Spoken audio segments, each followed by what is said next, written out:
spéciale. La parole est à Monsieur Alain Touré, rapporteur pour avis de la Commission des lois constitutionnelles, de la législation et de l'administration générale de la République pour la fonction publique.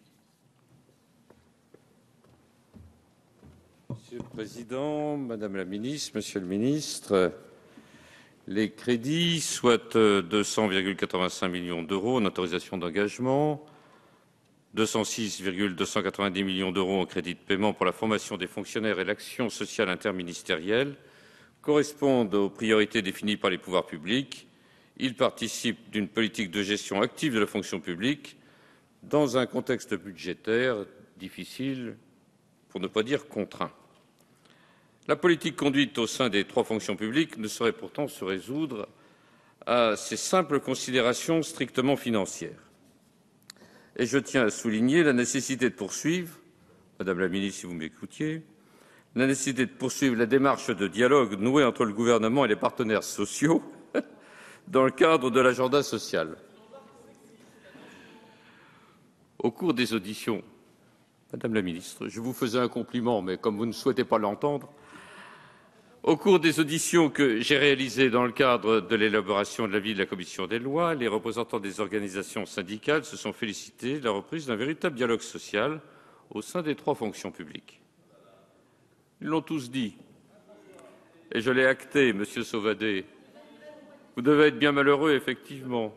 De fait, dans le cadre de l'agenda 2012-2013, la politique de concertation menée par le gouvernement a permis de lancer des concertations sur de nombreux thèmes, tels que les parcours professionnels, les carrières et les rémunérations, l'action sociale ou la formation professionnelle tout au long de la vie. Bien des réformes restent à accomplir, bien des chantiers doivent être menés à bien, et dans le rapport remis la semaine dernière au Premier ministre, M. Bernard Pecheur a ouvert un certain nombre de pistes. Il importe que nous les examinions de manière approfondie dans le cadre de ce dialogue ouvert et transparent sur le long terme. C'est dans cette optique que j'aborde pour ma part la question de la suppression du jour de carence. C'est un problème compliqué. Et la première chose qu'il faut observer, c'est que l'on n'a pas à être sanctionné du fait de la maladie.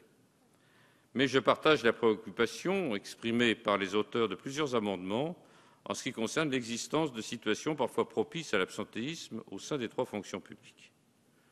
Mais on ne saurait tenir l'application du jour de carence pour l'alpha et l'oméga de la lutte contre l'absentéisme dans la fonction publique, c'est se tromper à ce niveau. L'impact très relatif de l'application du jour de carence ne saurait détourner les pouvoirs publics d'une véritable réflexion sur les moyens de prévenir les situations d'absentéisme dans les fonctions publiques. D'après les réponses au questionnaire budgétaire commun adressé au ministère de la fonction publique, Monsieur Sauvadet, ça va vous intéresser, l'exploitation des fichiers mensuels de paie des agents de l'État montre qu'en 2012, près de 500 000 agents ont fait l'objet d'une retenue pour jour de carence et que finalement 755 000 jours de carence ont été comptabilisés. Ces chiffres ne peuvent laisser indifférents, car ils révèlent potentiellement des conditions de travail parfois difficiles, en tout cas peu propices au bon fonctionnement des services publics.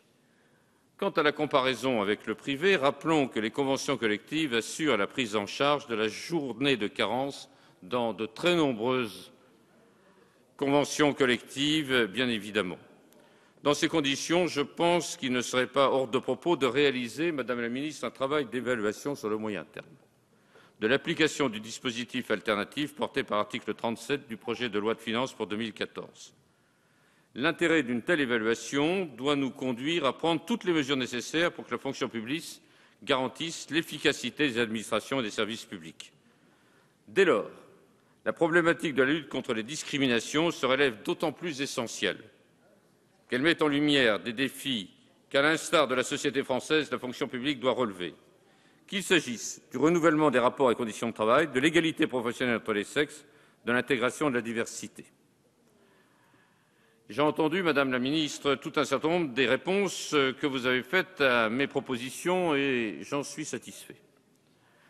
Je note en tout cas que la mobilisation dont les personnes publiques ont fait preuve en 2013, notamment dans l'application des dispositions de la loi du 12 mars 2012, en matière de nomination équilibrée entre chaque sexe, mais également par le biais d'engagements prometteurs tels que le protocole d'accord du 8 mars 2013 relatif à l'égalité professionnelle, sont satisfaisantes.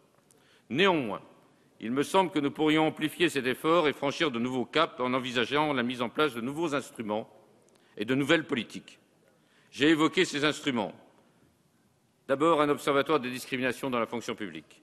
Ensuite, consacrer une part de 10% du volume horaire de la formation initiale et continue des fonctionnaires à l'apprentissage de la gestion des situations de discrimination. Il faut instituer auprès de chaque employeur public un comité des rémunérations. Il faut permettre, ainsi que je vous l'ai demandé, Madame la Ministre, de saisir le Conseil d'État à la demande du Premier ministre afin d'obtenir un avis sur la possibilité pour le juge administratif, en dehors de toute disposition législative expresse, de prononcer l'annulation des nominations ne respectant pas l'objectif d'une représentation équilibrée de chaque sexe. Aussi, Madame la Ministre et Monsieur le Président, vous en serez satisfaits, je voterai les crédits de la mission en souhaitant que les réponses positives que vous avez apportées, Madame la Ministre, à mes demandes concernant la lutte contre les discriminations trouvent dans l'année qui vient une traduction rapide et concrète. Je vous en remercie. Merci, Monsieur le rapporteur général, Monsieur le rapporteur pour avis, pardon.